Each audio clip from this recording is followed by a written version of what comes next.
ಪ್ರಾರಂಭ ಮಾಡೋಣ. ಸದ್ಭಕ್ತರೇ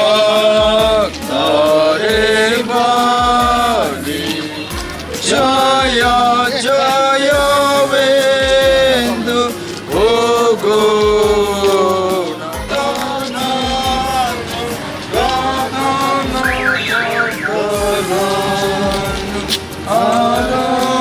ಆರಾಧಿಸುವ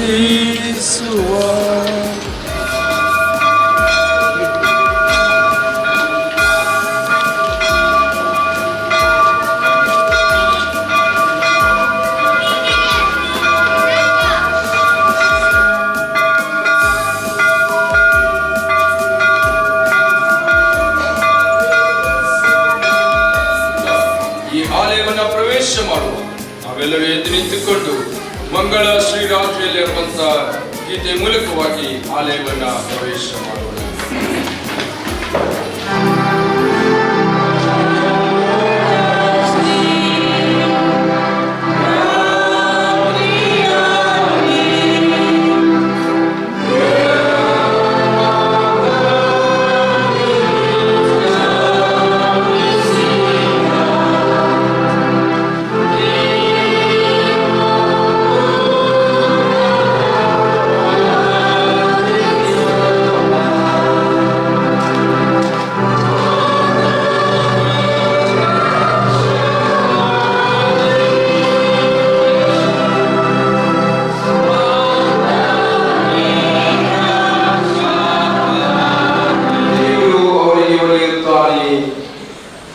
ಈ ಮಕ್ಕಳ ಕ್ರಿಸ್ತ ಜಯಂತಿ ಆರಾಧನೆಯನ್ನು ತಂದೆ ಮಗ ಪವಿತ್ರಾತ್ಮ ಹೆಸರಿನಲ್ಲಿ ಉಂಟಾಗಲಿ.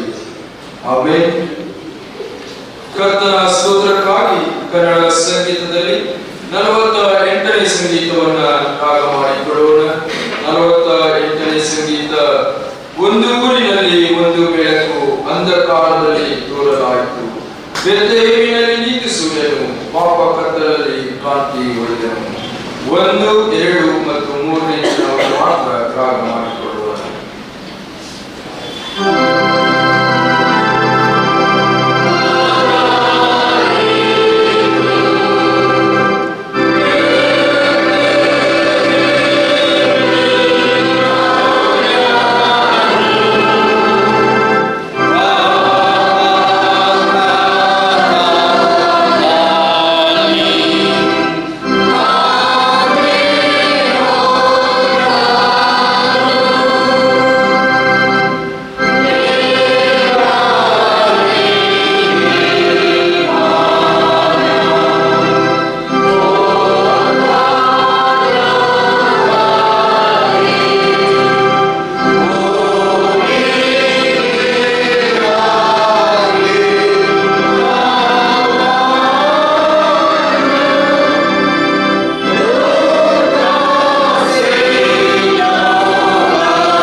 ಈ ಲೋಕದಲ್ಲಿ ಸಮಾಧಾನದ ಪ್ರಭುವಾಗಿ ಜನಿಸಿ ಬಂದಂತ ಕ್ರಿಸ್ತ ಯೇಸುವಿನಲ್ಲಿ ತಂದೆಯಾಗಿರುವಂತ ದೇವರೇ,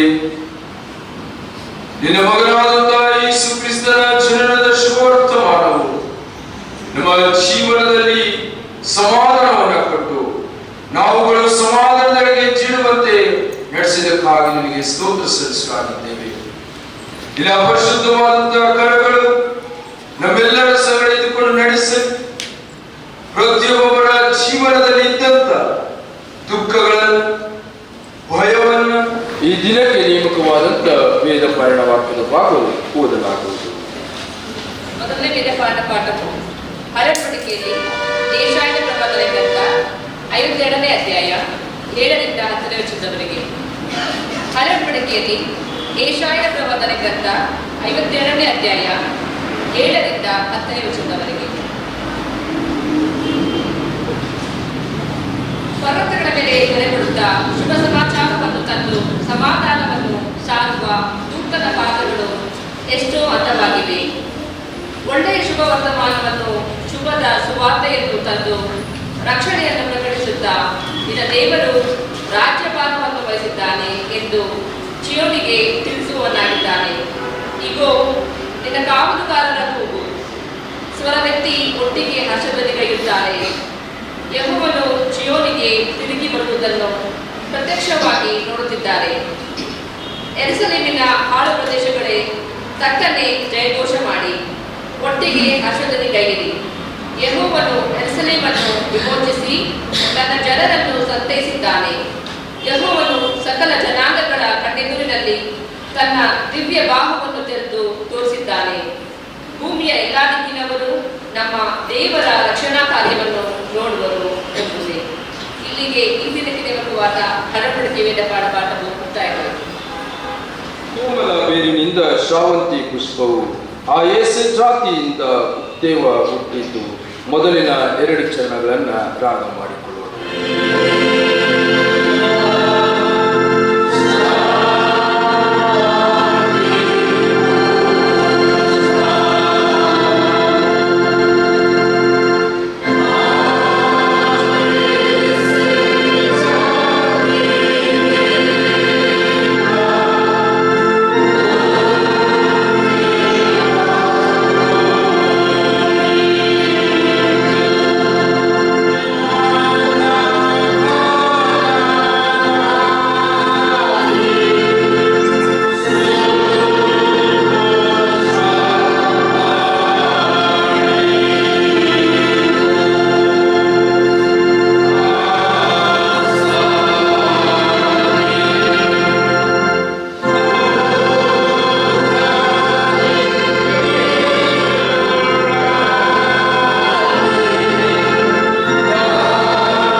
ದೇವರ ಕೃಪೆಯು ಪ್ರತ್ಯಕ್ಷವಾಯಿತು.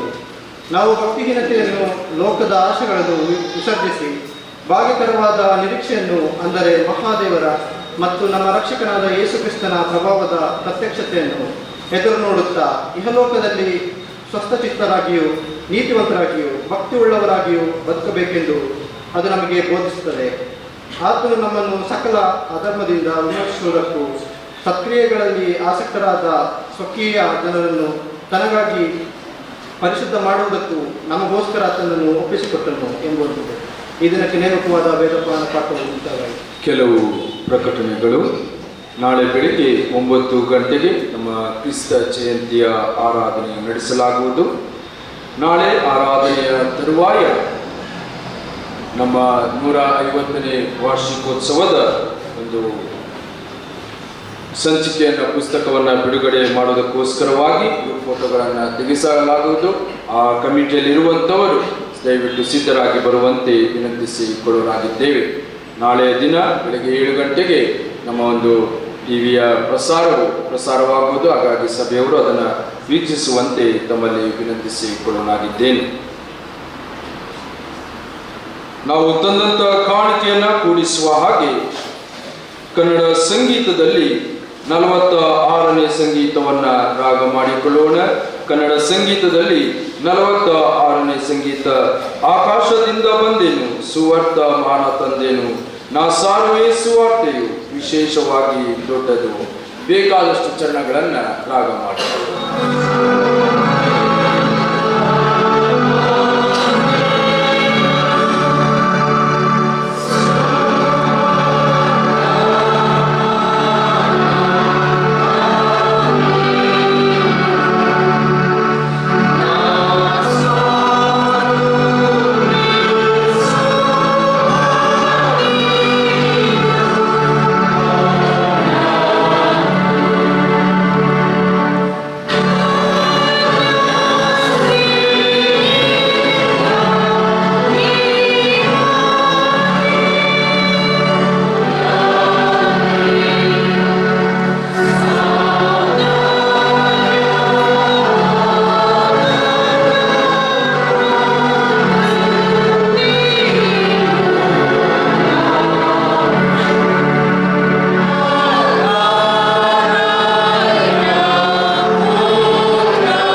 ಸ್ವರ್ಗೀಯ ತಂದೆಯಾದ ದೇವರೇ,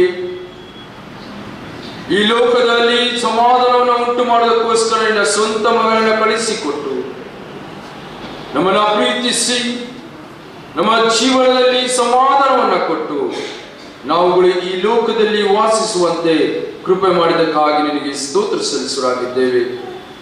ವಿಶೇಷವಾಗಿ ಕರ್ತನೆ, ಸಮರ್ಪಿಸಿದಂತೆ ಈ ಕಾಣಿಕೆಗಳನ್ನು ನೀನು ಪಾವನ ಮಾಡಿ ಆಶೀರ್ವಾದ ಮಾಡು. ಇದರ ಮೂಲಕವಾಗಿ ಬರತಕ್ಕಂಥ ಎಲ್ಲ ಪರಲೋಕದ ದಿವ್ಯ ಆಶೀರ್ವಾದಗಳಿಂದ ಪ್ರತಿಯೊಬ್ಬೊಬ್ಬರನ್ನ ನೀನು ತುಂಬಿಸು. ಪ್ರತಿಯೊಬ್ಬೊಬ್ಬರ ಕಷ್ಟ, ಸಮಸ್ಯೆ, ಕಣ್ಣೀರುಗಳಿಂದ ಬಿಡುಗಡೆಯನ್ನು ಕೊಡುತ್ತಾ ನಿನ್ನ ಕ್ರಿಸ್ತ ಜಯಂತಿ ಕರ್ತನೆ ಸ್ವಾಮಿ ಅವರ ಜೀವನದಲ್ಲಿ ಆಶೀರ್ವಾದ ನಿಧಿಯಾಗಿದ್ದುಕೊಂಡು ನಡೆಸಲಿ ಎಂಬುದಾಗಿ ನಾವು ಪ್ರಾರ್ಥಿಸುವರಾಗಿದ್ದೇವೆ. ನಿನ್ನ ಸನ್ನಿಧಾನದಲ್ಲಿ ಕರ್ತನೆ ಸ್ವಾಮಿ ಕಾಣಿಕೆಗಳೊಡನೆ ಬಂದಂತ ಎಲ್ಲ ಕರಗಳನ್ನು, ಬಾರದೇ ಇರುವಂತ ಕರಗಳನ್ನು ಸಮಾನವಾದಂಥ ರೀತಿಯಲ್ಲಿ ನೀನು ಆಶೀರ್ವಾದ ಮಾಡಿಕೊಂಡು ಅವರಲ್ಲಿ ಕರ್ತನೆ ಸ್ವಾಮಿ ನಿನ್ನ ಸಂತೋಷವನ್ನ ಹುಟ್ಟಿಸಿ ಮುನ್ನಡೆಸಿ ಎಂಬುದಾಗಿ ನಿಮ್ಮಲ್ಲಿ ಪ್ರಾರ್ಥನೆ ಮಾಡುವರಾಗಿದ್ದೇವೆ.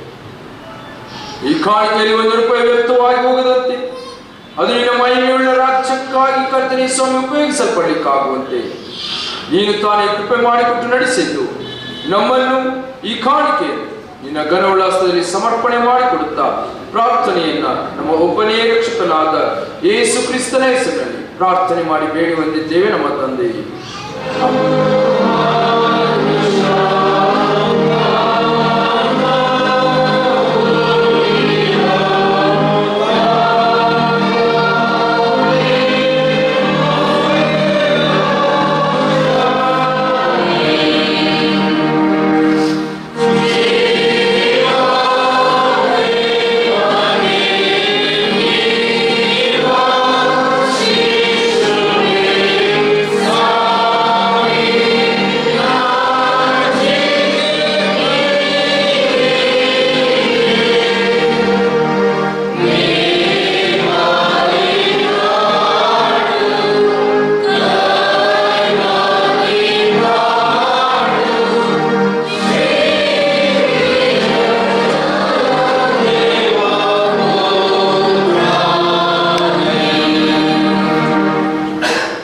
ನೀನೇ ಸ್ವಾಮಿ ನಮಗೆ ಸಹಾಯಕನು, ಆಧಾರ ಸ್ತಂಭನಾಗಿದ್ದುಕೊಂಡು ಈ ಲೋಕದ ಯಾತ್ರೆಯಲ್ಲಿ ನಮ್ಮನ್ನು ನಡೆಸುತ್ತಾ ಎಂದು ಪ್ರಾರ್ಥನೆಯನ್ನ ಯೇಸು ಕ್ರಿಸ್ತನ ಹೆಸರಿನಲ್ಲಿ ಬೇಡಿ ಹೊಂದಿದ್ದೇವೆ ನಮ್ಮ ತಂದೆಯೇ.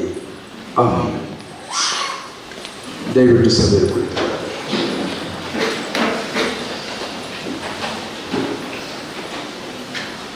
ಈ ಒಂದು ಕ್ರಿಸ್ಮಸ್ ಈವ್ ಆರಾಧನೆಗೆ ಹಾಗೂ ನಮ್ಮ ಸಂಡೇ ಸ್ಕೂಲ್ ಭಾನುವಾರ ಶಾಲೆ ಮಕ್ಕಳ ಕ್ರಿಸ್ತ ಜಯಂತಿಗೆ ಆಗಮಿಸಿರುವಂಥ ತಮ್ಮೆಲ್ಲರಿಗೂ ಸಹ ಲೋಕದ ರಕ್ಷಕನಾಗಿ ಜನಿಸಿ ಬಂದಂಥ ಯೇಸು ಕ್ರಿಸ್ತನ ಹೆಸರಿನಲ್ಲಿ ವಂದನೆಗಳನ್ನು ಸಲ್ಲಿಸುನಾಗಿದ್ದೇನೆ. ಈ ದಿನಕ್ಕೆ ಕೊಡಲ್ಪಟ್ಟಂತ ಮುಖ್ಯ ಪ್ರಸ್ತಾಪ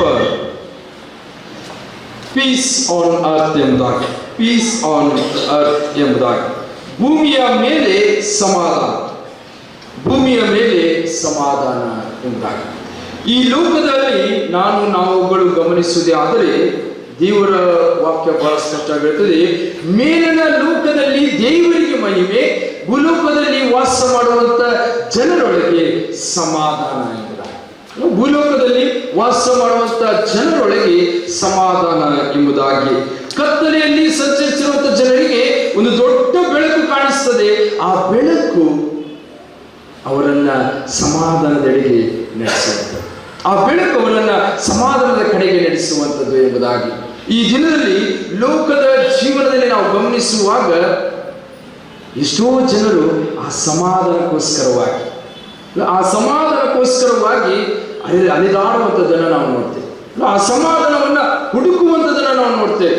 ಎಷ್ಟೋ ಜನರು ದುಡ್ಡು ಕೊಟ್ಟು ಕೊಂಡುಕೊಳ್ಳಲಿಕ್ಕೆ ಬಯಸ್ತಾರೆ. ಆದರೆ ದೇವರು, ತಂದೆಯಾದ ದೇವರು ನಮ್ಮ ಮೇಲೆ, ಮಾನವ ಕುಲದ ಮೇಲೆ ಇಟ್ಟಂತ ಆ ಪ್ರೀತಿಯ ಮೂಲಕವಾಗಿ ತನ್ನ ಒಬ್ಬನೇ ರಕ್ಷಕ, ಒಬ್ಬನೇ ಮಗನಾದಂಥ ಯೇಸು ಸ್ವಾಮಿಯನ್ನ ಸಮಾಧಾನದ ಪ್ರಭುವಾಗಿ ಈ ಲೋಕಕ್ಕೆ ಕಳಿಸಿಕೊಡ್ತಾರೆ. ಹಾಗಾದ್ರೆ ಆತನನ್ನ ನಮ್ಮ ಜೀವನದಲ್ಲಿ ಅಳವಡಿಸಿಕೊಳ್ಳುವಂಥದ್ದು. ಆತನ ಎಲ್ಲ ಕಾರ್ಯಗಳನ್ನ, ಆತನ ಬೋಧನೆಗಳನ್ನ ನಮ್ಮ ಜೀವನಗಳಲ್ಲಿ ಅಳವಡಿಸಿಕೊಂಡು ಸಾಗುವಾಗ ದೇವರ ವಾಕ್ಯ ಹೇಳ್ತದೆ, ನಾವು ಭೂಮಿಯ ಮೇಲೆ ಜೀವಿಸುವಂತ ನಮ್ಮಲ್ಲಿ ದೇವರ ಸಮಾಧಾನ, ದೇವರ ಶಾಂತಿ ಉಂಟು ಎಂಬುದಾಗಿ ದೇವರ ವಾಕ್ಯ ಬಹಳ ಸ್ಪಷ್ಟವಾಗಿರ್ತದೆ. ಈ ಲೋಕವು ಕೊಡುವ ರೀತಿಯಲ್ಲಿ ನಾನು ನಿಮಗೆ ಸಮಾಧಾನವನ್ನು ಕೊಡುವುದಿಲ್ಲ, ನಾನು ಕೊಡುವ ಸಮಾಧಾನ, ಶಾಂತಿ ನಿಮ್ಮಲ್ಲಿ ಶಾಶ್ವತವಾಗಿರ್ತದೆ. ಯೇಸು ಸ್ವಾಮಿ ಕೊಡುವಂತ ಶಾಂತಿ ಸಮಾಧಾನವು ನಮ್ಮ ಜೀವನದಲ್ಲಿ, ಭೂಲೋಕದಲ್ಲಿ ಜೀವಿಸುತ್ತಿರುವಂತ ಜನರ ಜೀವಿತದಲ್ಲಿ ಅದು ಶಾಶ್ವತವಾಗಿ ನೆಲೆಯಾಗುವಂತ ಸಮಾಧಾನವನ್ನ, ಶಾಂತಿಯನ್ನ ಕರ್ತನು ತಾನೇ ಅನುಗ್ರಹಿಸಿಕೊಡುವ ಆತನು ಎಂಬುದಾಗಿ. ಅದಕ್ಕೋಸ್ಕರವಾಗಿಯೇ ಇವತ್ತು ಸಮಾಧಾನ ಅನ್ನುವಂಥದ್ದು ಬಹಳ ಪ್ರಾಮುಖ್ಯವಾದಂಥ ಸಂಗತಿ ಎಂಬುದಾಗಿ. ಒಂದು ನಮ್ಮ ಜೀವನದಲ್ಲಿ ಒಂದು ಕಷ್ಟ ಇದ್ದರೆ ಸಮಾಧಾನ ಇರುವುದಿಲ್ಲ, ನಮ್ಮ ಜೀವಿತದಲ್ಲಿ ಅನಾರೋಗ್ಯಗಳಿದ್ದರೆ ಸಮಾಧಾನ ಇರುವುದಿಲ್ಲ, ನಮ್ಮ ಜೀವನದಲ್ಲಿ ಕೈ ಹಾಕುವಂಥ ಕಾರ್ಯಗಳು ಸಫಲಗೊಳ್ಳದೇ ಇರುವಾಗ ಸಮಾಧಾನ ಇರುವುದಿಲ್ಲ. ಹಾಗಾಗಿ ಇವತ್ತು ಜನರು ಸಮಾಧಾನವನ್ನ ಲೋಕದಲ್ಲಿ ಬಯಸುವವರಾಗಿದ್ದಾರೆ ಎಂಬುದಾಗಿ, ಲೋಕದಲ್ಲಿ ಬಯಸುವವರಾಗಿದ್ದಾರೆ. ನಾವು ಒಂದು ಟಿವಿ ಚಾನಲ್ ಆನ್ ಮಾಡಿದರೆ ಸಾಕು, ಅನೇಕ ಕೊಲೆಗಳು, ಆಕ್ಸಿಡೆಂಟ್ ಕೇಸ್ಗಳು, ಇವೆಲ್ಲವನ್ನು ನೋಡುವಾಗ ಒಂದು ರೀತಿಯಾದಂತಹ ಭಯ, ಆ ಭಯದ ವಾತಾವರಣವನ್ನ ನೀಗಿಸುವುದಕ್ಕೋಸ್ಕರವಾಗಿ ಕ್ರಿಸ್ತನು ಸಮಾಧಾನದ ಪ್ರಭುವಾಗಿ ಈ ಲೋಕದಲ್ಲಿ ಜನಿಸಿದನು ಎಂಬುದಾಗಿ, ಈ ಲೋಕದಲ್ಲಿ ಜನಿಸಿದನು ಎಂಬುದಾಗಿ. ಹಾಗಾದರೆ ಆಗತಾನೆ ಓದಿದಂಥ ವಾಕ್ಯದ ಭಾಗಗಳನ್ನ ನಾವುಗಳು ಗಮನಿಸುವುದೇ ಆದರೆ ಮೊದಲನೇದಾಗಿ ಹಳೆ ಒಡಂಬಡಿಕೆಯ ಭಾಗದಲ್ಲಿ ಯೆಶಾಯನ ಪ್ರವಾದನೆ ಗ್ರಂಥ 52ನೇ ಅಧ್ಯಾಯ 7ನೇ ವಚನದಿಂದ 10 ವಚನಗಳನ್ನ ನಾವುಗಳು ಓದಿ ಕೇಳಿಸಿಕೊಂಡೆವು. ಮೊದಲನೇದಾಗಿ ನಾವು ಪಡುವಂತ ಬಹಳ ಪ್ರಾಮುಖ್ಯವಾದಂತಹ ಮಾತು ಏನಂತಂದ್ರೆ ಶುಭ ಸಂದೇಶದ ಸಮಾಧಾನ ಎಂಬುದಾಗಿ. ಶುಭ ಸಂದೇಶದ ಸಮಾಧಾನ. ಅಲ್ಲಿ 7ನೇ ವಚನ ಹೇಳ್ತದೆ, ಪರ್ವತಗಳ ಮೇಲೆ ತೊರೆ ಕೊಡುತ್ತಾ ಶುಭ ಸಮಾಚಾರವನ್ನು ತಂದು ಸಮಾಧಾನವನ್ನು ಸಾರುವ ದೂತನ ಪಾದಗಳು ಎಷ್ಟೋ ಅಂದವಾಗಿವೆ. ಮುಂದೆ ಒಂದು ವಾಕ್ಯ ಹೇಳ್ತದೆ, ಒಳ್ಳೆಯ ಶುಭವರ್ತಮಾನವನ್ನು, ಶುಭದ ಸುವಾರ್ತೆಯನ್ನು ತಂದು ರಕ್ಷಣೆಯನ್ನು ಪ್ರಕಟಿಸುತ್ತಾ ನಿನ್ನ ದೇವರು ರಾಜ್ಯಭಾರವನ್ನು ವಹಿಸುತ್ತಾನೆ ಎಂದು ಜೀವನಿಗೆ ತಿಳಿಸೋನಾಗಿದ್ದಾನೆ. ಇವತ್ತು ನಾನು ನಮ್ಮ ಜೀವನದಲ್ಲಿ ಸಹ ಒಳ್ಳೆಯ ಸುದ್ದಿಯನ್ನು ಕೇಳುವಾಗ ಸಮಾಧಾನದಲ್ಲಿ ಜೀವಿಸಲಿಕ್ಕೆ ಪ್ರಯತ್ನ ಪಡ್ತೇವೆ. ಹಾಗಾಗಿನೇ ಇವತ್ತು ನಮ್ಮ ಜೀವನದಲ್ಲಿ ಆಸೆ ಪಡೋದು ಅಥವಾ ನಾವು ಇಷ್ಟಪಡೋದು ಏನು ಅಂತಂದ್ರೆ ಸಮಾಧಾನವನ್ನ. ಒಳ್ಳೆಯ ನ್ಯೂಸ್, ಯಾರೇ ಏನೇ ಫೋನ್ ಮಾಡಿದರೆ ಸಾಕು, ಯಾರೇ ಭೇಟಿ ಆದರೆ ಸಾಕು, ಅವ್ರು ಹೇಳುವಂತ ಒಳ್ಳೆಯ ವಿಷಯನ ಕೇಳಲಿಕ್ಕೆ ನಾವು ಹೆಚ್ಚು ಆಸಕ್ತಿ ಉಳ್ಳವರಾಗಿರ್ತೇವೆ ಹೊರತು ಕೆಟ್ಟ ವಿಷಯವನ್ನಲ್ಲ. ಹಾಗಾಗಿ ಯೇಸು ಕ್ರಿಸ್ತನ ಒಂದು ಜನನ ಅದು ಒಳ್ಳೆಯ ಶುಭ ಸಮಾಚಾರವನ್ನು ತಿಳಿಸುವಂಥದ್ದಾಗಿತ್ತು ಎಂಬುದಾಗಿ ದೇವರ ವಾಕ್ಯದಲ್ಲಿ ಲೂಕನು ಬರೆದ ಸುವಾರ್ತೆ 2ನೇ ಅಧ್ಯಾಯದಲ್ಲಿ ನಾವು ಗಮನಿಸುವಾಗ ಲೋಕದ ರಕ್ಷಕನಾಗಿ ಆತನು ಈ ಲೋಕದಲ್ಲಿ ಜನಿಸುವನಾಗಿದ್ದನು ಎಂಬುದಾಗಿ ಕುರುಬರಿಗೆ ಸಿಕ್ಕಂತ ಆ ಸಂದೇಶ ಅಲ್ಲಿ ವಾಕ್ಯ ಹೇಳ್ತದೆ, ಹೆದರಬೇಡಿರಿ, ಕೇಳಿರಿ, ಜನರಿಗೆ ಒಳ್ಳೆಯ ಸಮಾಚಾರವನ್ನು ತಂದಿದ್ದೇನೆ, ಸಂತೋಷದ ಸಮಾಚಾರವನ್ನು ತಂದಿದ್ದೇನೆ. ಇವತ್ತು ನಮ್ಮ ಜೀವನದ ಯಾತ್ರೆಯಲ್ಲಿ ಆ ಒಂದು ಸಮಾಧಾನ ಬಹಳ ಪ್ರಾಮುಖ್ಯವಾದ ಸಂಗತಿ. ಆ ಸಮಾಧಾನ ಬೇಕು ಎಂಬುದಾಗಿ ನಾವು ಕೇಳುವುದಾದ ಬಯಸುವುದೇ ಆದರೆ ದೇವರ ಶುಭವಾರ್ತೆಯನ್ನ ನಾವುಗಳು ಗಮನಿಸಬೇಕು. ದೇವರ ಶುಭವಾರ್ತೆಯನ್ನ ಯಾವಾಗಲೂ ನಮ್ಮ ಜೀವನದಲ್ಲಿ ಕೇಳ್ತಾ ಇರುವಂಥದ್ದು. ಆಗ ಮಾತ್ರ ನಮ್ಮ ಜೀವಿತ ಸಮಾಧಾನದೆಡೆಗೆ ಸಾಗಲಿಕ್ಕೆ ಸಾಧ್ಯ ಉಂಟು ಎಂಬುದಾಗಿ. ಇನ್ನು ಎರಡನೇದಾಗಿ ನಾವು ನೋಡುವುದಾದರೆ, ಎರಡನೇದಾಗಿ ನಾವು ಗಮನಿಸುವುದಾದರೆ, ಆಗ ತಾನೇ ಓದಿದಂಥ ವಾಕ್ಯದ ಭಾಗ ತೀತನ ಪತ್ರಿಕೆಗೆ ನಮ್ಮ ಸತ್ಯವೇದವನ್ನು ತಿರುಗಿಸಿಕೊಳ್ಳುವುದಾದರೆ 2ನೇ ಅಧ್ಯಾಯ 11ರಿಂದ 14ನೇ ವಚನ. ಕೃಪೆಯ ಸಮಾಧಾನ ಎಂಬುದಾಗಿ. ಕೃಪೆಯ ಸಮಾಧಾನ. ಯೇಸು ಕ್ರಿಸ್ತನು ಈ ಲೋಕದಲ್ಲಿ ಜಯಿಸುವಂಥದ್ದು ದೇವರ ಕೃಪೆಯಾಗಿತ್ತು. ಅಲ್ಲಿ ತೀತನ ಪತ್ರಿಕೆ 2ನೇ ಅಧ್ಯಾಯ 11ನೇ ವಚನಕ್ಕೆ ಬರುವಾಗ ಅಲ್ಲಿ ಒಂದು ಮಾತು ಹೇಳ್ತದೆ, ಯಾಕಂದರೆ ಎಲ್ಲಾ ಮನುಷ್ಯರಿಗೆ ರಕ್ಷಣೆಯನ್ನುಂಟು ಮಾಡುವ ದೇವರ ಕೃಪೆಯು ಪ್ರತ್ಯಕ್ಷವಾಯಿತು. ಯಾವ ಕೃಪೆ? ಯೇಸು ಕ್ರಿಸ್ತನು ಈ ಲೋಕದಲ್ಲಿ ಪ್ರತ್ಯಕ್ಷವಾಗುವಾಗ ದೇವರ ಕೃಪೆ ಮನುಷ್ಯರ ಜೀವನದಲ್ಲಿ ಇಳಿದು ಬಂದಿತ್ತು ಎಂಬುದಾಗಿ. ದೇವರ ಕೃಪೆ ಮನುಷ್ಯರ ಜೀವನದಲ್ಲಿ ನೆಲೆಯೂರಿತು ಎಂಬುದಾಗಿ. ಆ ಕೃಪೆ ಇವತ್ತು ನಮ್ಮನ್ನ ಸಮಾಧಾನದೆಡೆಗೆ ನಡೆಸ್ತಾ ಇದೆ. ಹಾಗಾಗಿ ದೇವರ ಕೃಪೆಯನ್ನ ಹೊಂದಿಕೊಳ್ಳುವಂಥದ್ದು ಬಹಳ ಪ್ರಾಮುಖ್ಯವಾದಂಥ ಸಂಗತಿ. ದೇವರ ಕೃಪೆ ನಮಗೆ ಬೇಕು. 136ನೇ ಕೀರ್ತನೆಯಲ್ಲಿ ನಾವು ಗಮನಿಸುವಾಗ ಒಂದೊಂದು ವಚನ ಆದ ತಕ್ಷಣವೇ ಒಂದು ಮಾತು ಹೇಳ್ತದೆ, ಆತನ ಕೃಪೆಯು ಶಾಶ್ವತವಾದದ್ದು ಎಂಬುದಾಗಿ. ಆತನ ಕೃಪೆ ಶಾಶ್ವತವಾದದ್ದು. ಇವತ್ತು ನಮ್ಮ ಜೀವನದಲ್ಲಿ ಆತನ ಕೃಪೆಯನ್ನು ಹೊಂದಿಕೊಳ್ಳುವಂಥದ್ದು ಬಹಳ ಪ್ರಾಮುಖ್ಯ. ಅದಕ್ಕೋಸ್ಕರವಾಗಿಯೇ 12-13 ವಚನ ಹೇಳ್ತದೆ, ನಾವು ಭಕ್ತಿಹೀನತೆಯನ್ನು, ಲೋಕದ ಆಸೆಗಳನ್ನು ವಿಸರ್ಜಿಸಿ ಭಾಗ್ಯಕರವಾದ ನಿರೀಕ್ಷೆಯನ್ನು, ಅಂದರೆ ಮಹಾದೇವರ ಮತ್ತು ನಮ್ಮ ರಕ್ಷಕನಾದ ಯೇಸು ಕ್ರಿಸ್ತನ ಪ್ರಭಾವದ ಪ್ರತ್ಯಕ್ಷತೆಯನ್ನು ಎದುರು ನೋಡುತ್ತಾ ಇಹಲೋಕದಲ್ಲಿ ಸ್ವಸ್ಥ ಚಿತ್ತರಾಗಿಯೂ ನೀತಿವಂತರಾಗಿಯೂ ಭಯಭಕ್ತಿಯುಳ್ಳವರಾಗಿಯೂ ಬದುಕಬೇಕೆಂದು ಅದು ನಮಗೆ ಬೋಧಿಸುತ್ತದೆ. ಯೇಸು ಸ್ವಾಮಿ ಇದಕ್ಕೋಸ್ಕರವಾಗಿಯೇ ಲೋಕಕ್ಕೆ ಬಂದರು ಎಂಬುದಾಗಿ. ನಾವು ದೇವರಲ್ಲಿ ಯಾವಾಗಲೂ ಸ್ವಸ್ಥ ಚಿತ್ತರಾಗಿರಬೇಕು, ನೀತಿವಂತರಾಗಿರಬೇಕು, ಭಯಭಕ್ತಿ ಉಳ್ಳವರಾಗಿರಬೇಕು ಅನ್ನೋದಕ್ಕೋಸ್ಕರವಾಗಿಯೇ ಯೇಸು ಸ್ವಾಮಿಯೇ ಈ ಲೋಕದಲ್ಲಿ ಜನಿಸಿದನು ಎಂಬುದಾಗಿ. ಆ ಕೃಪೆಯನ್ನ ನಾವುಗಳು ಹೊಂದಿಕೊಂಡೆವು ಎಂಬುದಾಗಿ. ಇವತ್ತು ಅನೇಕ ಸಾರಿ ನಾವು ಕಣ್ಣೀರಿಟ್ಟು ಪ್ರಾರ್ಥನೆಗಳನ್ನು ಮಾಡ್ತೇವೆ. ಯಾಕೆ ಪ್ರಾರ್ಥನೆ ಮಾಡ್ತೇವೆ ಅಂತಂದ್ರೆ, ಒಂದು ನಮ್ಮ ಒಂದು ಆರೋಗ್ಯಕ್ಕೋಸ್ಕರವಾಗಿ, ಇನ್ನೊಂದು ನಮ್ಮ ಕುಟುಂಬಕ್ಕೋಸ್ಕರವಾಗಿ, ನಮ್ಮ ಮಕ್ಕಳಿಗೋಸ್ಕರವಾಗಿ. ಯಾಕೆ ಅಂತಂದ್ರೆ, ಎಲ್ಲಾದರೂ ಗಲಿಬಿಲಿಗಳು ಉಂಟಾದಂಥ ಸಂದರ್ಭದಲ್ಲಿ ಆ ಎಲ್ಲ ಕಣ್ಣೀರುಗಳನ್ನ ಒರೆಸಲು, ಆ ಅನಾರೋಗ್ಯಗಳನ್ನ ತೆಗೆದುಹಾಕಲು, ಮಾರ್ಪಡುವಿಕೆಯ ಜೀವಿತವನ್ನ ಅನುಗ್ರಹಿಸಿಕೊಡುವುದಕ್ಕೋಸ್ಕರವಾಗಿಯೇ ದೇವರ ಕೃಪೆ ನಮಗೆ ಪ್ರತ್ಯಕ್ಷವಾಯಿತು. ಯೇಸು ಕ್ರಿಸ್ತನು ನಮಗೆ ಪ್ರತ್ಯಕ್ಷನಾದನು ಎಂಬುದಾಗಿ. ಇವತ್ತು ಹಾಗಾದ್ರೆ ನಾವುಗಳು ಆತನ ಕೃಪೆಯನ್ನ ಎಷ್ಟರ ಮಟ್ಟಿಗೆ ಹೊಂದಿಕೊಂಡಿದ್ದೇವೆ? ಆತನ ಕೃಪೆ ಎಷ್ಟರ ಮಟ್ಟಿಗೆ ನಮ್ಮ ಜೀವನದಲ್ಲಿ ನೆಲೆಯಾಗಿ ನಿಂತಿದೆ? ನಾವುಗಳು ಆತನನ್ನ ಹಿಂಬಾಲಿಸಿಕೊಂಡು ಸಾಗುತ್ತಾ ಇದ್ದೀವ? ಆತನೊಟ್ಟಿಗೆ ನಮ್ಮ ಜೀವನವನ್ನ ನಡೆಸುತ್ತಾ ಇದ್ದೀವ? ಇದು ನಮ್ಮನ್ನ ಪರೀಕ್ಷಿಸಿಕೊಳ್ಳುವಂತ ಒಂದು ಸಂದರ್ಭ ಎಂಬುದಾಗಿ. ಇನ್ನು ಮೂರನೇದಾಗಿ ಲೂಕನು ಬರೆದ ಸುವಾರ್ತೆ 1ನೇ ಅಧ್ಯಾಯ, ಲೂಕನು ಬರೆದ ಸುವಾರ್ತೆ 1ನೇ ಅಧ್ಯಾಯ 67ರಿಂದ 79 ವಚನಗಳು. 67ರಿಂದ 79 ವಚನಗಳು ಬಿಡುಗಡೆಯ ಸಮಾಧಾನ. ಇವತ್ತು ನಮ್ಮ ಜೀವನದಲ್ಲಿ ಬಿಡುಗಡೆಯನ್ನ ಎಲ್ಲರೂ ಬಯಸ್ತೇವೆ. ಎಲ್ರಿಗೂ ಬಿಡುಗಡೆ ಬೇಕು. ಒಂದಿಲ್ಲದ ಒಂದು ಸ್ಥಿತಿಯಿಂದ, ಆ ಪರಿಸ್ಥಿತಿಗಳಿಂದ ನಮ್ಮ ಜೀವನದಲ್ಲಿ ಬಿಡುಗಡೆ ಬೇಕು. ಅದೇ ರೀತಿಯಲ್ಲಿ ಇಲ್ಲಿ ವಾಕ್ಯ ಬಹಳ ಸ್ಪಷ್ಟವಾಗಿರುತ್ತದೆ. 70ನೇ ವಚನಕ್ಕೆ ಬರುವಾಗ, ಲೂಕನು ಬರೆದ ಸುವಾರ್ತೆ 61ನೇ ಅಧ್ಯಾಯ 70ನೇ ವಚನವನ್ನು ನಾವು ಗಮನಿಸುವಾಗ ಅಲ್ಲಿ 2ನೇ ಭಾಗ ಹೇಳ್ತದೆ, ತನ್ನ ಪ್ರಜೆಯನ್ನು ಪರಾಮರಿಸಿ ಅವರಿಗೆ ಬಿಡುಗಡೆಯನ್ನುಂಟು ಮಾಡಿದ್ದಾನೆ. ತನ್ನ ಸೇವಕನಾದ ದಾವೀದನ ಮನೆತನದಲ್ಲಿ ನಮಗೋಸ್ಕರ ಒಬ್ಬ ರಕ್ಷಣಾ ವೀರನನ್ನು ಎಬ್ಬಿಸಿದ್ದಾನೆ. ಇವತ್ತು ಯೇಸು ಕ್ರಿಸ್ತನು ಬಂದಂತ ಉದ್ದೇಶ, ಯೇಸು ಸ್ವಾಮಿ ಈ ಲೋಕಕ್ಕೆ ಬಂದಂತ ಉದ್ದೇಶ ಪ್ರತಿಯೊಬ್ಬೊಬ್ಬರನ್ನ ರಕ್ಷಣೆಯ ಮಾರ್ಗಕ್ಕೆ ನಡೆಸೋದಕ್ಕೋಸ್ಕರವಾಗಿ, ನಿತ್ಯ ಜೀವಕ್ಕೆ ನಡೆಸುವುದಕ್ಕೋಸ್ಕರವಾಗಿ, ಆ ಬಿಡುಗಡೆಯನ್ನ ಅನುಭವ ಮಾಡುವುದಕ್ಕೋಸ್ಕರವಾಗಿ. ಇವತ್ತು ನಮ್ಮ ಜೀವನದ ಯಾತ್ರೆಯಲ್ಲಿ ಬಿಡುಗಡೆ ಉಂಟಾದಾಗ ನಮಗೆ ಸಮಾಧಾನ ದೊರೆಯುತ್ತದೆ. ನಮ್ಮ ಜೀವನದಲ್ಲಿ ಸಮಾಧಾನ ಉಂಟಾಗ್ತದೆ. ಇವತ್ತು ಆ ಸಮಾಧಾನವನ್ನ ನಾವುಗಳು ಹೊಂದಿಕೊಳ್ಳಬೇಕೆಂಬುದಾಗಿ ಬಯಸುವುದಾದರೆ ನಮ್ಮ ಜೀವನದಲ್ಲಿ ಬಿಡುಗಡೆ ಉಂಟಾಗಿದೆಯಾ?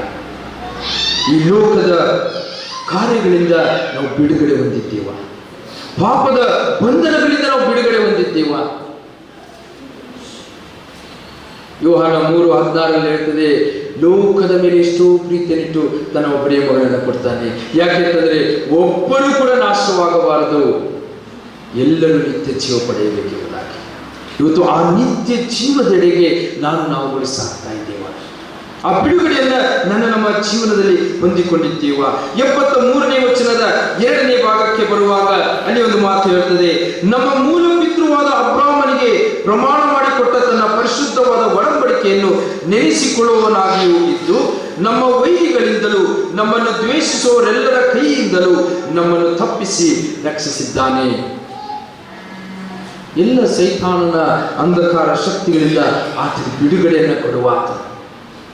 ಸಂಪೂರ್ಣವಾದಂಥ ಬಿಡುಗಡೆಯ ಜೀವಿತದೆಡೆಗೆ ನಮ್ಮನ್ನು ನಡೆಸುವ ಆತ. ಅದೇ ಇವತ್ತು ನನಗೆ ನಮಗೆ ಸಮಾಧಾನ. ಅದೇ ಇವತ್ತು ನಮ್ಮ ಜೀವನದಲ್ಲಿ ಸಮಾಧಾನ. ಆ ಸಮಾಧಾನವನ್ನು ನಾವು ಎಲ್ಲೇ ಹೋಗಿ ಹುಡುಕುವಂಥದ್ದಲ್ಲ. ದೇವರಲ್ಲಿ ಕ್ರಿಸ್ತನಲ್ಲಿ ಜೀವಿಸುತ್ತಾ ಇದ್ದಾಗ ಅದು ನಮ್ಮ ಜೀವನದಲ್ಲಿ ದೊರಕುವಂಥದ್ದು ಎಂಬುದಾಗಿ. ಅದು ನಮ್ಮ ಜೀವನದಲ್ಲಿ ದೊರಕುವಂಥದ್ದು. ಇಸ್ರಾಯೇಲರು ಸಹ ಅದಕ್ಕೋಸ್ಕರವಾಗಿಯೇ ಮೊರೆ ಇಡ್ತಾರೆ, ದೇವರೇ ನಮ್ಮನ್ನು ನೀನು ಈ ಬಂಧನದಿಂದ ಬಿಡಿಸು, ಈ ನರಕದಿಂದ ಬಿಡಿಸು, ಈ ಕಷ್ಟದಿಂದ ನಮ್ಮನ್ನು ಬಿಡಿಸು. ಹಾಗಾಗಿ ಬಿಡುಗಡೆ ಆದಂಥ ಇಸ್ರಾಯೇಲರ ಜೀವನದಲ್ಲಿ ಸಮಾಧಾನ ಹುಟ್ಟಿತು ಎಂಬುದಾಗಿ. ಸಮಾಧಾನ ಹುಟ್ಟಿತು. ಇವತ್ತು ನಮ್ಮ ಜೀವಿತ ಬಿಡುಗಡೆಯಾಗಿದೆಯಾ? 79ನೇ ವಚನವನ್ನು ನಾವು ಗಮನಿಸುವಾಗ ಅಲ್ಲಿ ವಾಕ್ಯ ಹೇಳ್ತದೆ, ಕತ್ತಲಲ್ಲಿಯೂ ಮರಣಾಂಧಕಾರದಲ್ಲಿಯೂ ವಾಸಿಸಿರುವವರಾದ ನಮಗೆ ಪ್ರಕಾಶ ಕೊಟ್ಟು ನಮ್ಮ ಕಾಲುಗಳನ್ನು ಸಮಾಧಾನದ ಮಾರ್ಗದಲ್ಲಿ ಸೇರಿಸಿ ನಡೆಸುವುದು ಅಂತ. ದೇವರ ಕೃಪೆ ನಮ್ಮನ್ನು ಸಮಾಧಾನದೆಡೆಗೆ ನಡೆಸುವಂಥದ್ದು. ಸಮಾಧಾನದೆಡೆಗೆ ನಡೆಸಲು ಆತ್ಮ ಶಕ್ತ. ಎಲ್ಲ ವಿಧವಾದಂಥ ಕತ್ತಲೆಯ ಜೀವಿತದಿಂದ, ಪಾಪದ ಜೀವನದಿಂದ ನಮಗೆ ಬಿಡುಗಡೆಯನ್ನು ಕೊಡುವ, ನಮ್ಮನ್ನು ನಡೆಸುವ, ಬಲಪಡಿಸುವ. ಹಾಗಾಗಿ ಇವತ್ತು ನಮ್ಮ ಜೀವಿತದಲ್ಲಿ ಈ ಒಂದು ಸಮಾಧಾನ.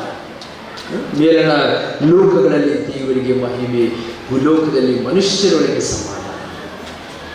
ದೇವರು ಕೊಟ್ಟಂತ ಆ ಸಮಾಧಾನ ಇವತ್ತು ಮನುಷ್ಯರ ಜೀವನದಲ್ಲಿ ಉಂಟಾಗುವುದಕ್ಕೋಸ್ಕರವಾಗಿ, ಮನುಷ್ಯರ ಜೀವಿತದಲ್ಲಿ ನೆಲೆಯಾಗಿ ನಿಲ್ಲುವುದಕ್ಕೋಸ್ಕರವಾಗಿ ಆ ಸಮಾಧಾನವನ್ನು ನಾವುಗಳು ನಮ್ಮ ಜೀವನದಲ್ಲಿ ಹೊಂದಿಕೊಳ್ಳಬೇಕಾಗಿದೆ.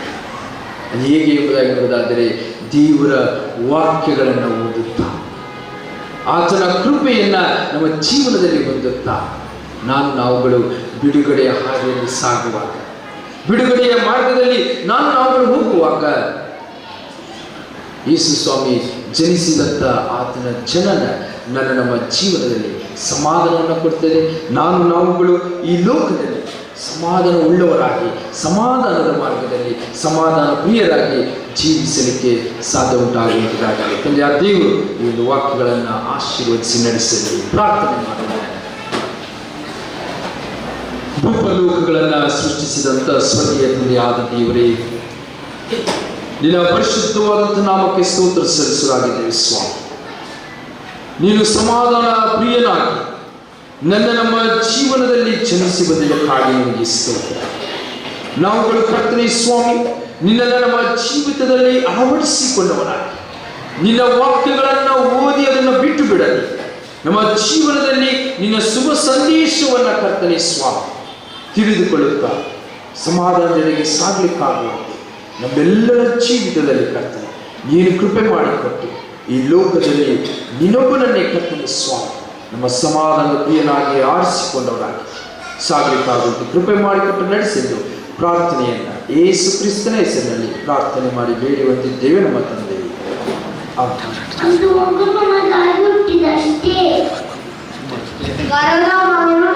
ದೊರೆತನು, ಆಡಳಿತವು ಅವನ ಬಾಹುವಿನ ಬೆಳೆದುವುದು.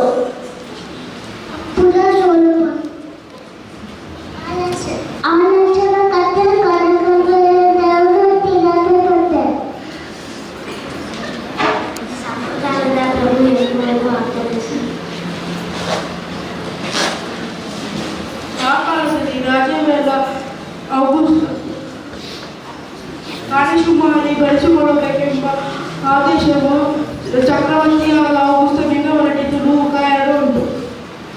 ಹೆದರಬೇಡಿ, ಕೇಳಿರಿ, ಜನರಿಗೆಲ್ಲ ಮಹಾ ಸಂತೋಷವನ್ನುಂಟು ಮಾಡುವ ಶುಭ ಸಮಾಚಾರವನ್ನು ತಿಳಿಸುತ್ತೇನೆ. ಲೂಕ 2:10. ಈ ಹೊತ್ತು ನಿಮಗೋಸ್ಕರ ದಾವೀದನ ಊರಿನಲ್ಲಿ ಒಬ್ಬ ರಕ್ಷಕನು ಹುಟ್ಟಿದ್ದಾನೆ, ಆತನು ಕರ್ತನಾಗಿರುವ ಕ್ರಿಸ್ತನೇ. ಲೂಕ 2:11. ಆತನು ನನಗೆ ಕರ್ತಾವಗತಿ ಗುರುತು ಏನೆಂದರೆ ಬಟ್ಟೆ ಬಿಸಿದಿರುವ ಒಂದು ಗೋದಾರಿಯಲ್ಲಿ ಮಲಗಿರುವುದನ್ನು ಕಾಣುವಿರಿ. ಲೂಕ 2:12. ಮೇಲಿನ ಲೋಕದಲ್ಲಿ ದೇವರಿಗೆ ಮಹಿಮೆ, ಭೂಲೋಕದಲ್ಲಿ ಮನುಷ್ಯರೊಳಗೆ ಸಮಾಧಾನ, ದೇವರ ಮನೆಗೆ ಉಳಿಯುತ್ತಾನೆ. ಲೂಕ 2:14. ಇನ್ನೂ ಒಬ್ಬ ಕನ್ಯಕೆಯು ಗರ್ಭಿಣಿಯಾಗಿ ಮಗುವನ್ನು ಹಡೆಯುವಳು, ಆತನಿಗೆ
ಕೋರುವವಳಾಗಿದ್ದೇನೆ.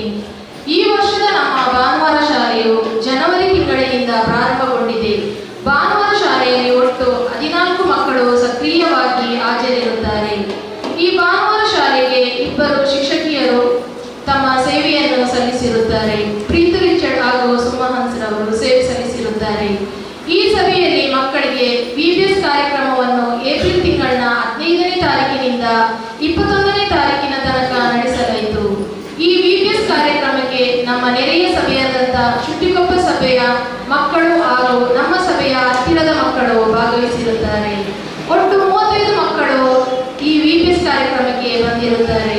ಈ VBSಗೆ ಡೈರೆಕ್ಟರ್ ಆಗಿ ಶುಟ್ಟಿಕೊಪ್ಪ ಸಭೆಯ ಅಯ್ಯನವರಾದಂಥ ಜೋಯಲ್ ಸುಹಾಸ್ ಅಯ್ಯನವರು ಬಂದಿರುತ್ತಾರೆ. ಆಗಸ್ಟ್ 11ರಂದು ಡಯೋಸಿಸ್ನಿಂದ ನಡೆದ ಬೈಬಲ್ ಎಕ್ಸಾಮ್ನಲ್ಲಿ ನಮ್ಮ ಭಾನುವಾರ ಶಾಲೆಯ ಎಲ್ಲಾ ಮಕ್ಕಳು ಪರೀಕ್ಷೆಯನ್ನು ಬರೆದಿರುತ್ತಾರೆ. ಸೆಪ್ಟೆಂಬರ್ನಲ್ಲಿ 1ನೇ ತಾರೀಕಿನಂದು ಸೋಮವಾರಪೇಟೆಯ ಚರ್ಚಿನಲ್ಲಿ ಸಿಂಗಿಂಗ್ ಕಾಂಪಿಟಿಷನ್ ಅನ್ನು ನಡೆಸಿರುತ್ತಾರೆ. ಈ ಕಾರ್ಯಕ್ರಮದಲ್ಲಿಯೂ ಕೂಡ ನಮ್ಮ ಮಕ್ಕಳು ಭಾಗವಹಿಸಿರುತ್ತಾರೆ. ನವೆಂಬರ್ 10ರಂದು ನಮ್ಮ ಸಭೆಯಲ್ಲಿ ಜಾಗತಿಕ ಭಾನುವಾರ ದಿನಾಚರಣೆಯನ್ನು ನಡೆಸಿರುತ್ತಾರೆ. ಈ ಕಾರ್ಯಕ್ರಮಕ್ಕೆ ನಮ್ಮ ಕೊಡಗಿನ ಎಲ್ಲಾ ಸಭೆಯ ಮಕ್ಕಳು ಹಾಗೂ ಶಿಕ್ಷಕಿಯರು ಪಾಲ್ಗೊಂಡಿದ್ದರು. ಈ ಕಾರ್ಯಕ್ರಮವು 1 ದಿನದ ಕಾರ್ಯಕ್ರಮವಾಗಿದ್ದು ನಮ್ಮ ಭಾನುವಾರ ಅವಶ್ಯ. ಆದ್ದರಿಂದ ಈ ಮಕ್ಕಳನ್ನು ಭಾನುವಾರ ಶಾಲೆಗೆ ಕಳುಹಿಸಿದ ಹೆತ್ತವರಿಗೆ ಧನ್ಯವಾದವನ್ನು ಹೇಳುವವಳಾಗಿದ್ದೇನೆ. ಹಾಗೂ ಈ ದಿನದಲ್ಲಿ ಮಕ್ಕಳಿಗೆ ಡ್ಯಾನ್ಸ್ ಅನ್ನು ಕಲಿಸಿಕೊಟ್ಟಂತ ಜೆನಿಫರ್ ಅಮ್ಮಣ್ಣ ಹಾಗೂ ಪ್ರೀತು ರಿಚರ್ಡ್ ಅವರಿಗೆ ಧನ್ಯವಾದವನ್ನು ಹೇಳುವವಳಾಗಿದ್ದೇನೆ. ಈ ದಿನ ಮಕ್ಕಳ ಕಾರ್ಯಕ್ರಮಕ್ಕೆ ನಮ್ಮ ಸಭೆಯ ಕೆಲವು ಸದಸ್ಯರು ಸಹಾಯವನ್ನು ಮಾಡಿರುತ್ತಾರೆ, ಅವರಿಗೂ ಕೂಡ ಧನ್ಯವಾದವನ್ನು ಹೇಳುವವಳಾಗಿದ್ದೇನೆ. ಇನ್ನೂ ಹೆಚ್ಚಿನ ಸಂಖ್ಯೆಯಲ್ಲಿ ಮಕ್ಕಳನ್ನು ಭಾನುವಾರ ಶಾಲೆಗೆ ಕಳುಹಿಸಿಕೊಡಬೇಕಾಗಿ ಹೆತ್ತವರಲ್ಲಿ ಕೇಳಿಕೊಳ್ಳುತ್ತಾ ನನ್ನ ಈ ವರದಿಯನ್ನು ಮುಗಿಸುವವಳಾಗಿದ್ದೇನೆ.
ನಡೆಸಿದ ಭಾನುವಾರ ಶಾಲಾ ಮಕ್ಕಳಿಗೂ ಭಾನುವಾರ ಶಾಲಾ ಶಿಕ್ಷಕರಿಗೂ ನಿಮ್ಮೆಲ್ಲರ ಪರವಾಗಿ ಧನ್ಯವಾದಗಳನ್ನು ಅರ್ಪಿಸುತ್ತೇವೆ.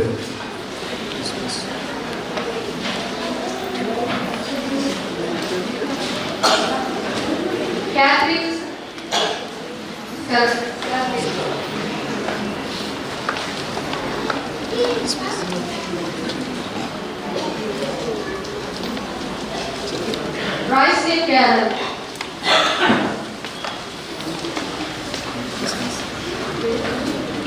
Avril Kiana.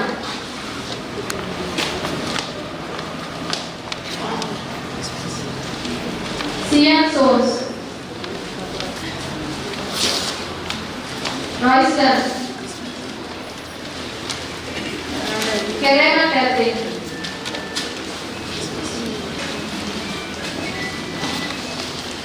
Provin Sandash.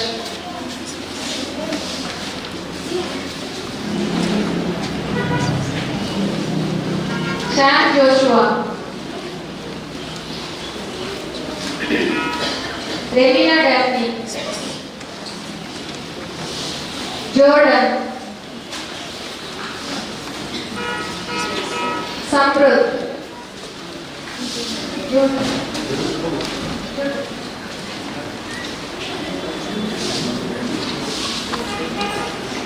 Samprut.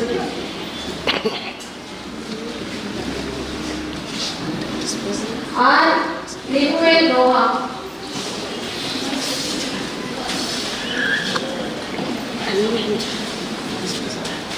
R. Samuel.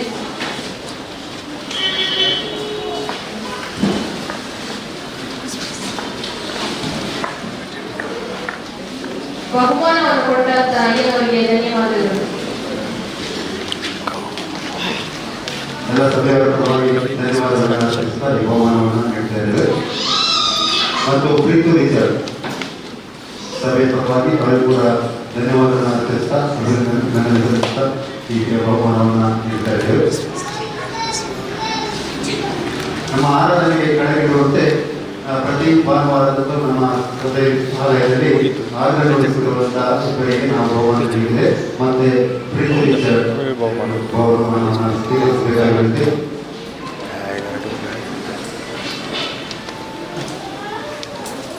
ಹಾಗೆ ಸುಮಾರು ಅವರು ಕೂಡ ಸಭೆಯ ಪರವಾಗಿ ಬಹುಮಾನವನ್ನು ವಿತರಣೆ ಮಾಡ್ತಾ ಇದ್ದೇವೆ.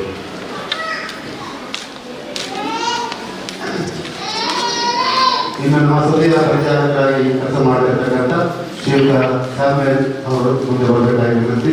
ಅವರಿಗೆ ಕೂಡ ನಾವು ನಡೆದು ದೇವರುಗಳಾಗಿ ಆಚರಿಸಿ ಅವರ ಸೇವೆಯಲ್ಲಿ ಮುನ್ನಡೆಸುವುದಾಗಿ ನಾವು ಪ್ರಾರ್ಥನೆ ಮಾಡೋಣ. ಕೊನೆಯದಾಗಿ ನಮ್ಮ ಸಭೆಗೆ ಕಳೆದ 1 ವರ್ಷದಿಂದ ಸೇವೆ ಸಲ್ಲಿಸುತ್ತಿರುವ ಶ್ರೀ ಅಯ್ಯನವರ ದೇಸನ್ ಅವರಿಗೆ ನಾವು ನಮ್ಮ ಸಭೆಯ ಪರವಾಗಿ ನಮ್ಮ ಸಭಾಪತಿಗಳ ಪರವಾಗಿ ಅಭಿನಂದನೆ ಸಲ್ಲಿಸ್ತಾ ಅವರಿಗೆ ಸೇರ್ಪಡೆ ಸೆಕೆಂಡ್ ಆಗ್ಬಿಡಲಿ ಅದು ವಿಶ್ ಮಾಡಬೇಕಾಗತ್ತೆ.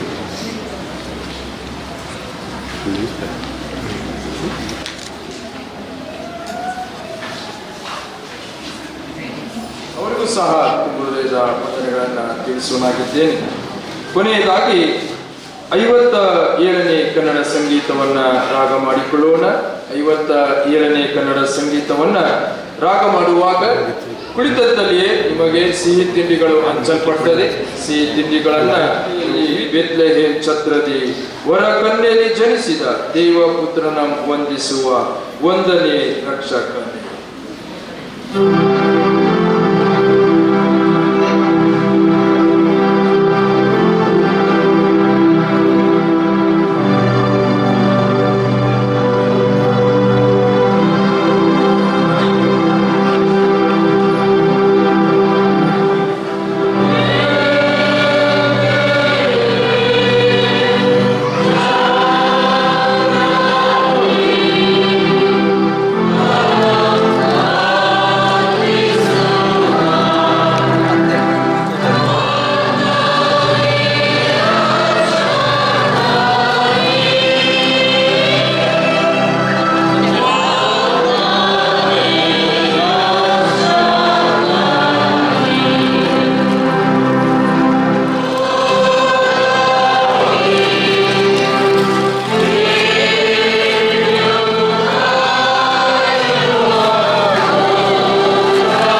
ಸ್ತೋತ್ರ ಸಲ್ಲಿಸುರಾಗಿದ್ದೇವೆ.